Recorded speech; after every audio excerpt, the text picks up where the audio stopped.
For 3 minutes. Thank you, and I thank the gentleman for yielding. And Mr. Speaker, I rise in support of the rule and in support of the fiscal year 2010 Defense Appropriations Bill, which the House will take up shortly. And with the passage of this bill, we will have completed all of our appropriations bills, and we will have successfully overcome Republican obstructionism and attempts to undermine the legislative process. So I think this is good news for the people of the country that we are actually getting our work done, which is something that they were not able to do very successfully.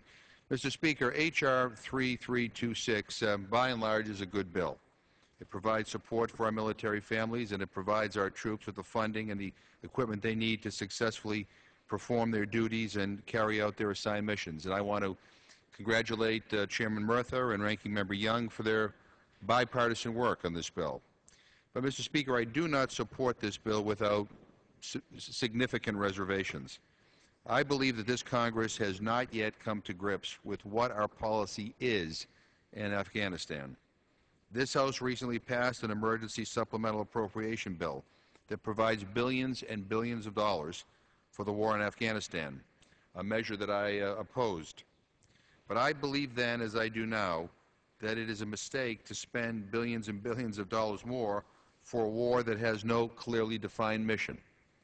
And my concern deepened when I recently read reports that indicated that General McChrystal believes forces and thereby expand our mission in Afghanistan, meaning more money and more troops right now just to get the job started. I still have this sinking feeling in the pit of my stomach that we're getting sucked into something where the mission and goals are vague and it's unclear how it will end. That's why, Mr. Speaker, we need an exit strategy.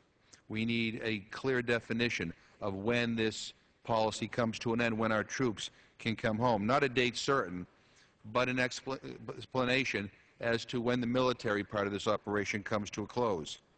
Mr. Speaker, I remain skeptical about our policy in Afghanistan.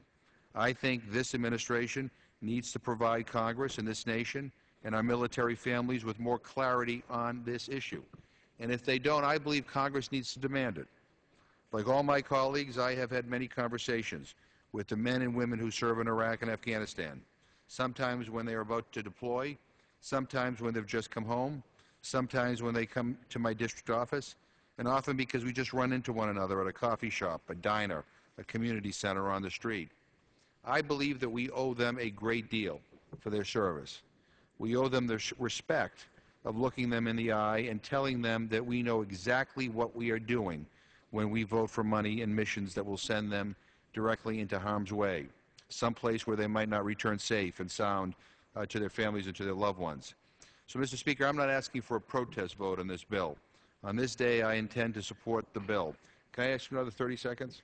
Mr. Speaker, seconds, the gentleman. Gentleman's recognized for 30 seconds. Mr. Speaker, on this day, I intend to support the bill, but I raise these concerns because I firmly believe they need and deserve more discussion and more debate. Congress has been too quiet on the issue of Afghanistan, and that needs to change. And I thank the gentleman for yielding. I yield back my time.